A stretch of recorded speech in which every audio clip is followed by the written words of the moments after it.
air mata ayah. Assalamualaikum warahmatullahi wabarakatuh. Apa kabar Bunda? Semoga Allah selalu memberikan kebahagiaan. Alhamdulillah, selesai juga pekerjaanku. Gumam Tari merasa lega karena ia sudah menyelesaikan semua pekerjaannya pagi ini. Tari adalah seorang gadis berumur 22 tahun. Dia bekerja merawat seorang nenek. Majikannya itu sudah sakit tua. Ia tak mampu lagi berjalan, sehingga kemana-mana pakai kursi roda. Sekarang usianya sudah hampir 80 tahun. Meskipun keadaan fisiknya seperti itu, tapi majikan Tari itu tak kehilangan akal. Dia masih normal, belum pikun, dan pikirannya mengikuti perkembangan zaman. Meskipun usianya tak muda lagi, Bu Rosita bisa mengoperasikan ponsel yang canggih seperti sekarang. Seperti orang-orang kelas menengah ke atas pada umumnya.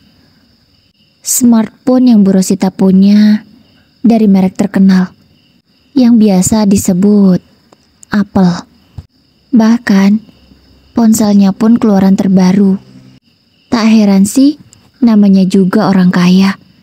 Apapun yang diinginkan pasti mudah sekali untuk dibeli. Tidak seperti Tari. Hanya untuk membiayai ayahnya saja, dia harus bekerja jauh dari ayahnya. Tari adalah gadis yang berasal dari Pulau Jawa. Tapi kini ia harus bekerja di Pulau Sumatera, tepatnya di provinsi yang paling ujung. Dia harus berjauhan dengan orang tuanya. Semua itu terpaksa Tari lakukan, karena di Pulau Jawa sulit sekali mencari pekerjaan yang penghasilannya lumayan. Dan di tempat ini, Tari digaji cukup besar, hampir 7 juta per bulan. Dan kerjanya merawat orang tua. Bagi Tari, pekerjaan itu tidak terlalu berat. Makanya, setelah ia selesai mengurusi majikannya itu, Bu Rosita, Tari tak lantas duduk santai. Dia membantu pekerjaan asisten rumah tangga Bu Rosita, walaupun itu bukan tugasnya. Tapi dengan senang hati, Tari membantunya. Itulah yang membuat Bu Rosita sangat sayang sekali kepada Tari. Saking sayangnya Bu Rosita ke Tari, setiap kali gajian selalu ditambahi, entah 200 atau 500 ribu. Begitulah Bu Rosita. Beliau itu orang yang sangat baik. Siapapun yang dekat dengan beliau pasti merasa bahagia. Baru saja Tari akan mencuci tangannya dan hendak makan, ponselnya terdengar berbunyi. Tari tergopoh-gopoh menghampiri ponselnya yang memang jaraknya cukup jauh. Ternyata kakak iparnya yang menelpon. Assalamualaikum Mbak, ada apa? Apa ada sesuatu yang terjadi dengan Bapak? Tanya Tari ke iparnya itu. Surti namanya. Dia adalah istri dari kakak kandung Tari. Namanya Agus Suwito, yang akrab dipanggil Agus. Mereka sudah cukup lama menikah, hampir 7 tahun, tapi belum dikaruniai anak. Mungkin itu semua terjadi karena perlakuan mereka yang tidak baik. Iya Tari, Bapak sakit. Aku minta uang lagi ya, soalnya yang kamu kirim kemarin sudah habis. Aku gak punya uang untuk bawa Bapak ke rumah sakit. Kirim sekarang ya, ucap Surti dengan nada khawatir. Tari yang mendengar kabar orang tuanya sakit, tentu sangat panik. Tapi Mbak, kan baru aku kirim seminggu yang lalu. Bukan sedikit loh aku mengirim uangnya. Semua gajiku hampir kukirim. Aku hanya menyisakan 1 juta saja untuk kebutuhanku di sini. Kalau kukirim yang ini juga, aku di sini nggak punya pegangan. Ucap Tari merasa keberatan. Bukan ia pelit kepada ayahnya, tapi baru seminggu yang lalu dia mengirimkan uang 6 juta lebih. Masa iya? Uang 6 juta dalam seminggu sudah habis. Dia tahu bapaknya itu memang butuh obat ini dan itu. Tapi selama Tari merawat bapaknya, tak pernah menghabiskan uang sebanyak itu. Bukan pertama kali iparnya begitu, sudah sering. Lebih tepatnya semenjak Tari bekerja di Pulau Sumatera. Ada saja yang diminta oleh iparnya. Alasannya ya untuk bapaknya yang sakit. Kamu tega emangnya sama Bapak Tari? Bapak itu butuh berobat. Kalau Bapak nggak kenapa-napa, aku juga nggak akan minta uang ke kamu kok. Kalau uangnya masih ada yang kemarin kamu kirim. Tapi kamu tahu sendiri kan, Bapak itu kebutuhannya banyak. Belum obatnya, vitaminnya, susunya. Belum lagi kalau Bapak mau jajan, aku tak mungkin kan tidak membelikannya. Jadi habislah uang yang kamu kirim kemarin. Kamu jangan pelit dan perhitungan begitu dong sama orang tua. Kamu bisa sampai ke sana juga gara-gara orang tua kan? Ucap Surti berusaha mempengaruhi Tari. Tari terdiam. Dia langsung teringat dengan pengorbanan ayahnya selama ini. Kok kamu malah diam sih, Tari? Seharusnya kamu bersyukur. Aku mau ngurusin Bapak. Kalau bukan aku, siapa lagi yang mau ngurusin? Kata Surti membentak Tari. Ya sudah, Mbak. Aku kirim ya, Mbak, sekarang.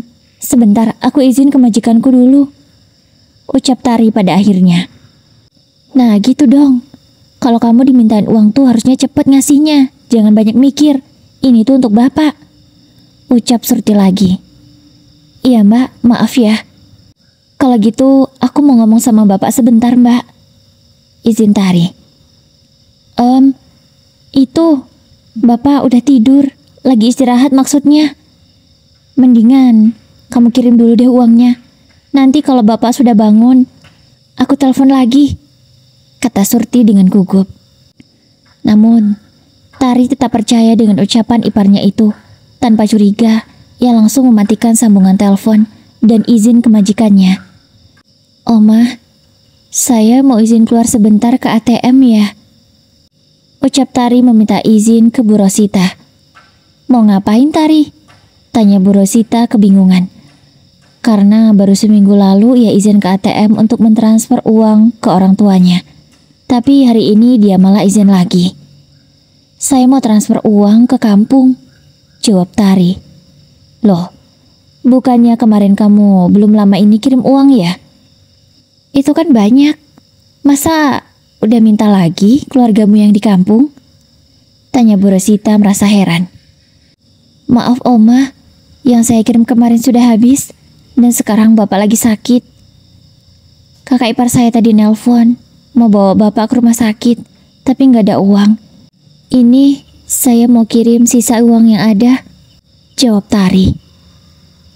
Tunggu sebentar, Tari. Apa kamu tidak merasa curiga dengan keluargamu yang di sana? Masa baru seminggu uang sebanyak itu sudah habis sih?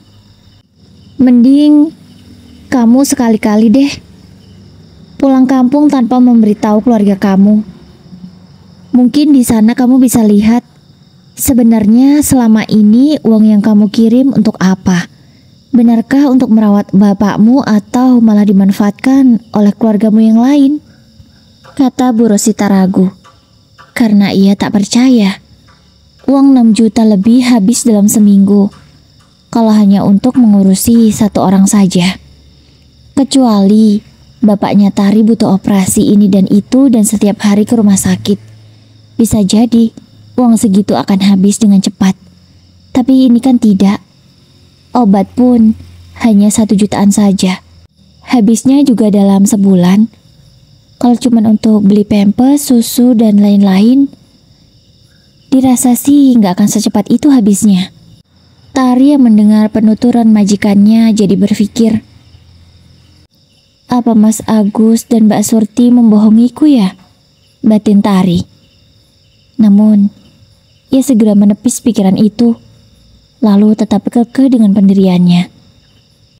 Saya nggak tahu, Oma.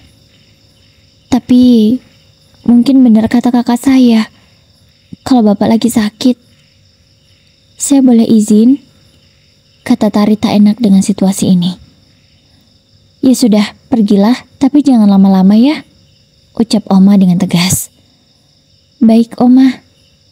Tari segera pergi dari hadapan Oma dan menuju ke sebuah ATM yang jaraknya 5 menit dari rumah majikannya itu. Setelah selesai melakukan transaksi, Tari langsung pulang. Tari, kamu sudah pulang? Tanya Oma yang melihat kedatangan Tari. Iya Oma, baru saja, jawab Tari dengan lembut. Ini, kata Oma sambil menyerahkan uang berwarna merah sebanyak 5 lembar. Ini apa, Oma? Oma minta dibelikan sesuatu ya? Tanya Tari bingung. Tidak, itu untuk kamu.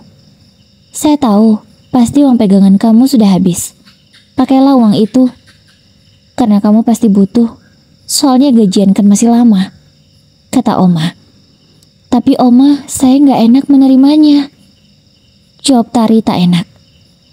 Gak usah sungkan. Saya cuma mau bantuin kamu aja kok. Jangan ditolak ya, kata Oma lagi. Baiklah Oma. Uang ini dipotong dari gaji saya bulan depan saja ya, ucap Tari tahu diri. Gak usah, itu saya kasih buat kamu kok.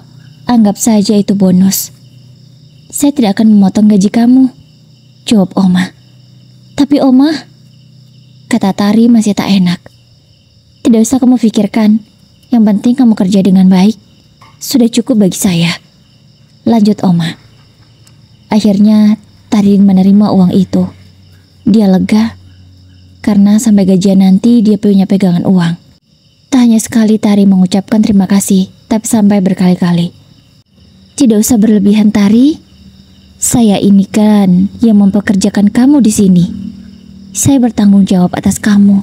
Jadi tidak usah sungkan ya, kata Oma sambil tersenyum. Kemudian Oma meminta agar Tari mengantarkannya ke taman belakang. Oma memang senang di sana karena suasananya yang sejuk dan pemandangannya yang begitu asri, membuat hati menjadi tenang dan rileks. Oma mau dibuatin minum apa? Tanya Tari setelah sampai di taman belakang. Saya mau minum air putih saja biar lebih sehat. Tolong ambilkan ya, jawab Oma. Baik Oma, sebentar. Tari segera ke dapur dan mengambilkan segelas air putih untuk Oma. Tapi tak hanya segelas air saja yang dia bawa. Tari juga sudah mengupas buah apel untuk Oma. Begitulah inisiatif Tari. Hal itu juga yang membuat Oma nyaman berada di dekat Tari. Karena Tari itu paham apa saja yang Oma inginkan. Meskipun Oma belum berkata. Ini Oma airnya dan ini buahnya. Dimakan ya Oma, supaya kebutuhan vitamin dan serat Oma tetap terjaga, kata Tari dengan lembut sambil tersenyum. Iya Tari, terima kasih ya, jawab Oma. Tak lupa Oma membalas senyuman Tari. Mereka berdua menghabiskan waktu dengan berbincang santai. Oma memang pandai sekali mengajak orang untuk bicara, seakan tidak kehabisan topik. Itulah yang membuat Tari kalau sudah ngobrol dengan Oma sampai lupa waktu. Sementara di kampung halaman Tari, di sebuah rumah tua namun berukuran besar, tinggallah seorang laki-laki tua renta bersama anak dan menantunya. Dia adalah ayah Tari. Dia tinggal di rumah itu bersama menantu perempuannya Surti dan anak laki-lakinya Agus. Laki-laki yang sudah berumur 75 tahun itu terlihat begitu renta. Jalan saja sudah membungkuk dan menggunakan tongkat. Fisiknya benar-benar lemah. Tapi dia masih terus dipaksa untuk melakukan pekerjaan rumah. Namanya Pak Salim. Dia memiliki 2 orang anak, 1 perempuan dan 1 laki-laki. Anak lelakinya bekerja serabutan.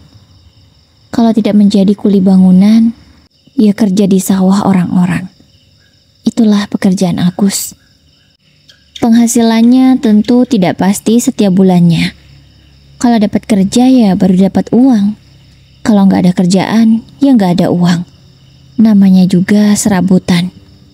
Namun semenjak adiknya kerja di Pulau Sumatera, Agus bebannya sedikit ringan. Karena uang beras dan kebutuhan pokok lainnya sudah ditanggung oleh Tari. Dia hanya tinggal menambah-nambahi sedikit. Malahan, kalau si Agus lagi malas, dia tidak mau mengambil pekerjaan apapun. Dia memilih tidur di rumah. Karena dia merasa kalau uang kiriman dari adiknya masih banyak dan masih cukup untuk memenuhi kebutuhan mereka. Jadi sebenarnya selama ini, uang yang dikirim oleh Tari kebanyakan dihabiskan oleh kakak dan iparnya sendiri, bukan untuk bapaknya. Untuk bapaknya itu malah cenderung sangat sedikit, hanya untuk membeli obat saja. Dan selebihnya, merekalah yang menggunakan uang itu untuk kesenangan mereka sendiri. Miris sekali memang. Yang Tari tahu selama ini dia mengirimkan uang untuk bapaknya. Tapi ternyata yang menghabiskan malah ipar dan kakaknya sendiri. Tega memang. Tapi hari itulah realita. Kembali ke kediaman majikan Tari. Sore hari pun tiba, mereka sudah selesai mengobrol di taman belakang. Tari mendorong kursi roda Oma masuk ke dalam rumah. Ia membawanya ke kamar, membantu Oma mandi, lalu berganti pakaian yang bersih. "Oma wangi banget, sudah cantik ini," kata Tari sambil mengecup tangan Oma. Itulah kebiasaan Tari. Kalau sudah mengurusi Oma, dia langsung teringat dengan ayahnya. Dia menganggap seolah-olah ia sedang merawat ayahnya sendiri. Sebenarnya Tari sangat ingin supaya bisa merawat ayahnya dengan tangannya sendiri. Tapi kalau dia di kampung dan tidak bekerja, uang dari mana untuk dia makan dengan ayahnya? Karena dia tidak mungkin membebani kakaknya itu. Kakaknya saja kerja serabutan, gajinya tidak tentu. Ditambah lagi sudah punya keluarga. Pastilah ia lebih mementingkan kebutuhan keluarganya daripada membantu ayahnya untuk berobat. Malamnya, Tari membantu asisten rumah tangga yang lain untuk menyiapkan makan malam. Setelah semua siap, Tari mengambilkan dulu makanan untuk Oma, lalu menyuapinya perlahan. Ya, Oma sangat sulit untuk makan sendiri. Itu mengapa Tari harus selalu menyuapinya setiap hari, setiap kali dia mau makan. Namun Tari tak merasa keberatan, dia malah senang. Dan pikirannya tentu langsung teringat ke ayahnya. Andai ia tidak jauh ke sini, pasti sekarang bisa merawat ayahnya dengan baik dengan tangannya sendiri. "Kamu kenapa, Tari? Kok matamu berkaca-kaca?" tanya Oma karena melihat mata Tari seperti berembun. "Maaf Oma, aku teringat ayah," jawab Tari. Ia sambil mengusap air matanya yang sudah terjatuh. "Iya, nggak apa-apa, saya ngerti. Ya sudah, begini saja. Bulan depan setelah gajian, kamu pulanglah. Oma akan beri kamu libur. Temuilah ayahmu. Tapi tak usah mengabari saudaramu ya. Supaya kamu bisa tahu sebenarnya selama ini uang yang kamu kirim untuk apa," kata Oma. Tari mengangguk paham. Dia sangat bersyukur karena memiliki majikan yang perhatian. "Baik Oma, saya akan lakukan saran Oma," jawab Tari sambil tersenyum. Dan lanjut menyuapi Oma sampai selesai.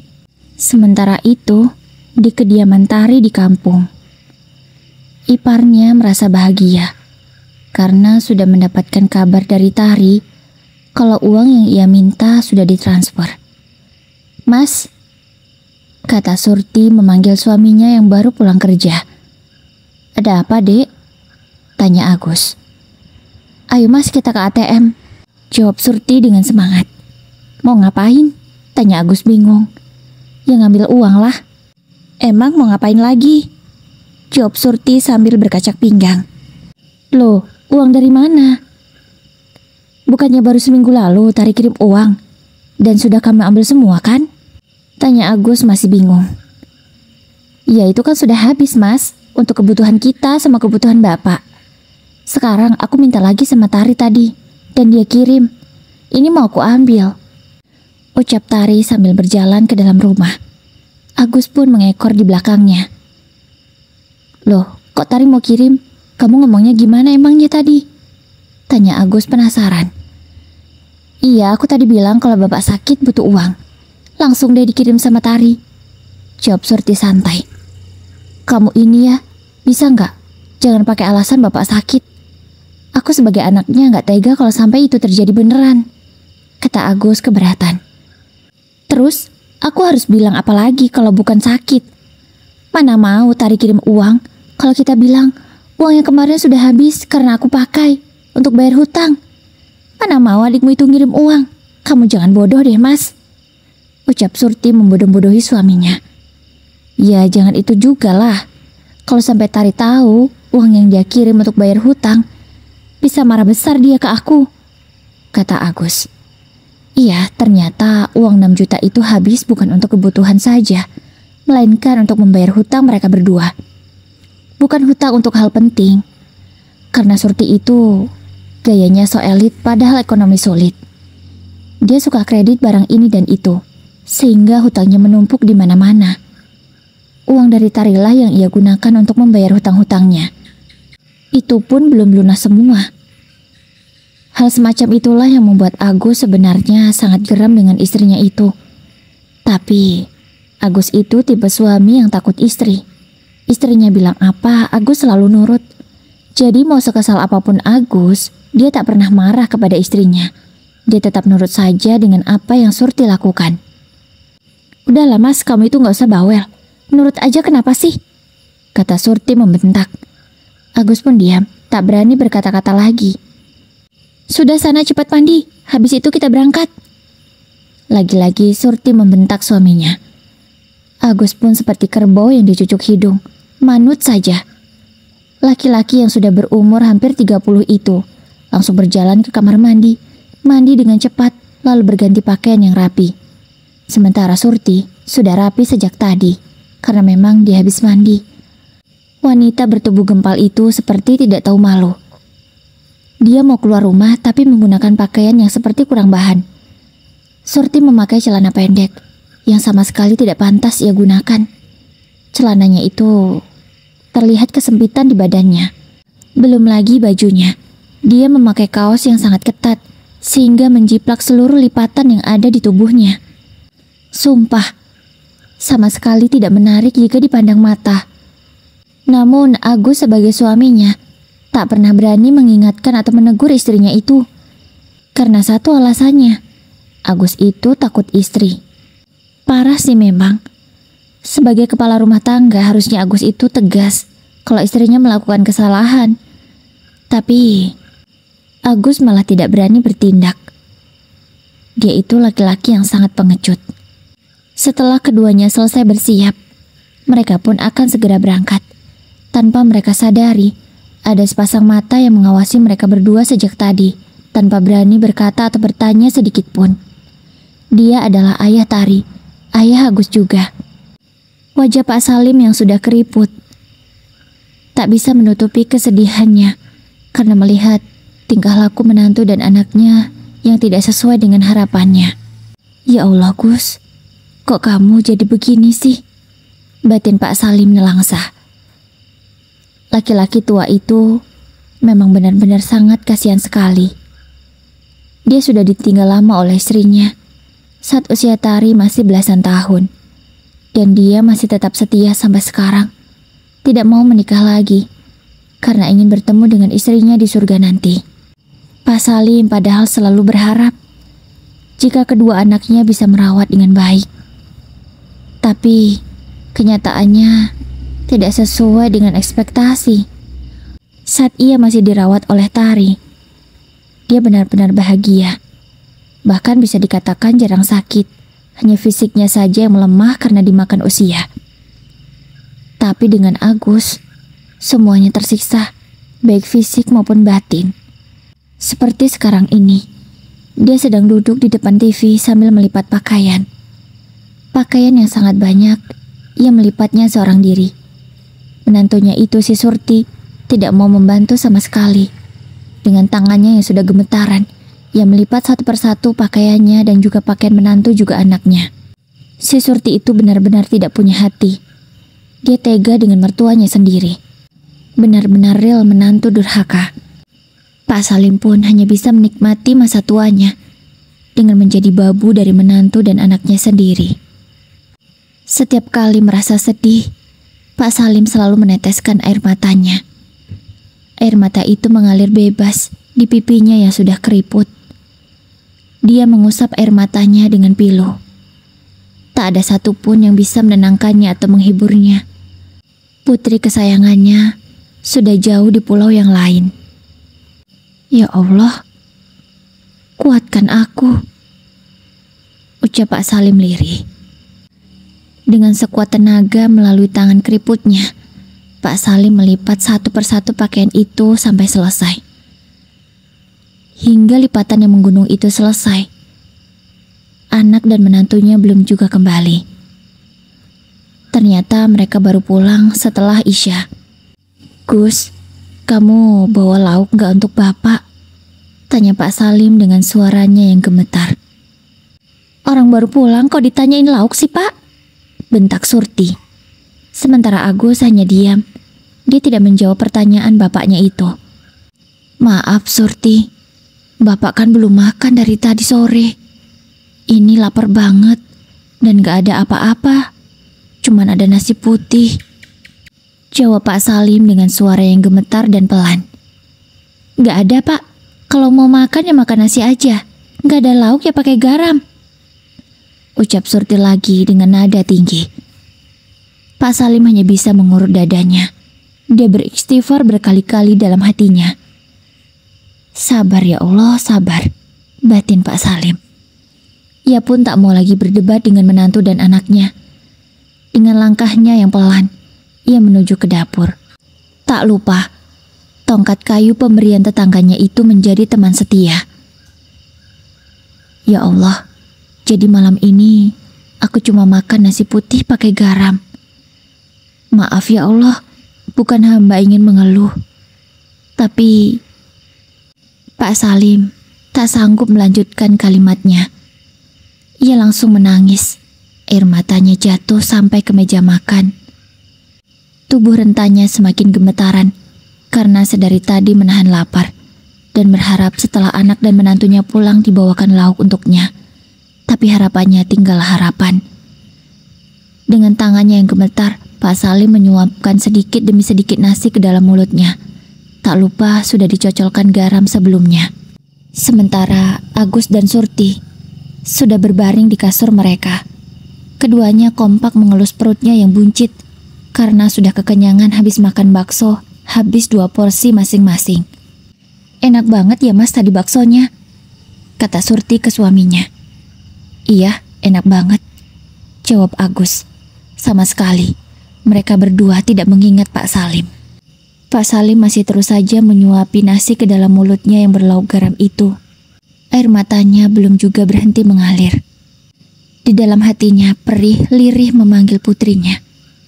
"Tari, Bapak kangen," ucap Pak Salim dalam hatinya. Bebarengan dengan itu, air matanya semakin deras mengalir. Sementara di pulau lain, Tari tidak sengaja menjatuhkan gelas milik majikannya hingga pecah. Karena saat ini, dia sedang tidak fokus. Mencuci piring pun rasanya tidak nyaman. Hatinya tidak tenang. Perasaannya tidak enak. Ya Allah, kenapa ini? Tari benar-benar kacau. Saking kacaunya, saat akan membereskan pecahan gelas itu, tangannya malah tergores dan mengeluarkan cairan merah.